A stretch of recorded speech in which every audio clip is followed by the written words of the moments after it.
Պարոն Սաղաթելյան, Առաջին հանրապետության 107-ամյակը այսօր ինչ կարևոր ուղերձ ունի հատկապես Արցախի կորստի պայմաններում։ Տեսեք, մայիսի 20-ը 8 հայ ժողովրդի պատմության մեջ շատ կարևոր խորհրդանշանական, ուսուցողական նշանակություն ունի։ Մայիսի 28-ը ապացուցեց, երբ որ կա ազգանվեր առաջնորդություն, կա կամք, կա վճռականություն,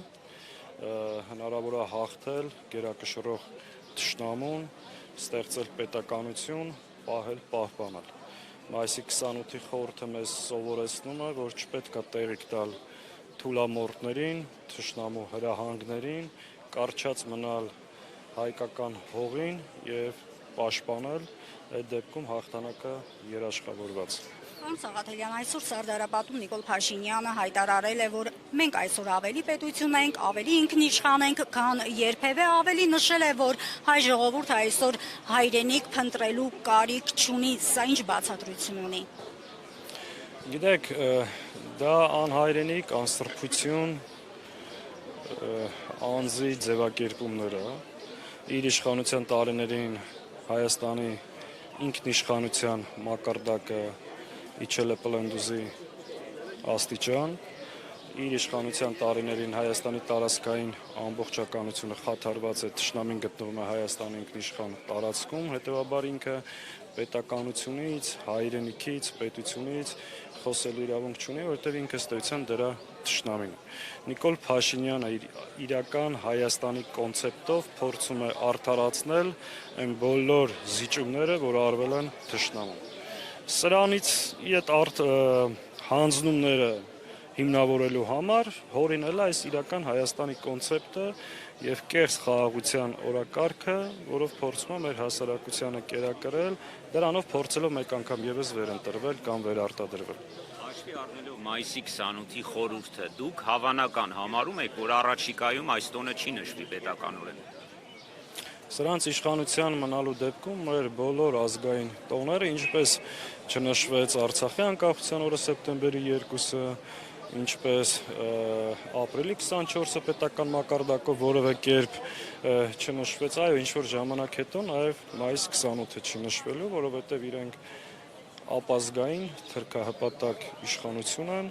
եւ ամեն ինչ անում են ազգային մեր ինքնությունից հեռացվելու համար։ Պարոն Սաղաթելյան, Փաշինյանը իր ելույթում նկատեց, որ Առաջին հանրապետությունը չարիք էր համարում խորհրդային միությունը եւ ինչ է կարծում, ձեզ էլ հիմնականում խորհրդանում համարում են ռուսամետուր այսօր, քաղաքական բանավեճերից այդպես կարող են ենթադրել իրենց գնահատականը, ինչ է կարծում այսօր այդ վտանգները կան եւ արդյոք այդ չարիքը Փաշինյանն այսօր էլ է տեսնում։ Մեզ որևէ մեկը որևէ երկրի կողմնակից չի կարող համարել, մենք հայամետ ենք եւ մեր բոլոր որոշումները, գործողությունները, քայլերը բխում են հայ ժողովրդի հավաքական իրավունքները եւ շահերը պաշտպանելու տեսանկյունից։ Նիկոլ Փաշինյանը եւ իր ամբողջ թիմը երկրում ծավալում է հստակ հակառուսական քարոզչություն եւ իրենք վարում են ուղիղ թրքամետ իրենց կողմնորոշումը դեպի Թուրքիան։ Դա փորձում են իհարկե արևմտյան արժեքների տակ ներկայացնել, բայց ինքը եւ նրան շրջապատող մարդիկ արևմտյան արժեքների արևմուտքի հետ որևէ առնչություն չունեն։ Իրենք շարունակում են Ռուսաստանին հայտարարել Հայաստանի թշնամի, իսկ Թուրքիային Հայաստանի բարեկամ։ Սա է իրենց վարած քաղաքականությունը։ Պարոն Սաղաթելյան, Անուր Սիմոնյանն էլ 2 օր առաջ ասել էր, եթե խաղաղության պայմանագիրը լինի, ապա հայերը կարող են գնալ Բաքվում ապրել, ադրբեջանցիները վերադառնալ այն գյուղեր, որտեղ ժամանակին Հայաստանի Հանրապետության տարածքում են ապրել, սա որտեղ է տանես։ Ես կարծում եմ իշխանափոխությունից հետո միակ վայրը,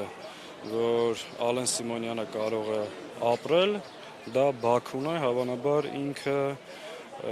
խոսում է դրա մասին։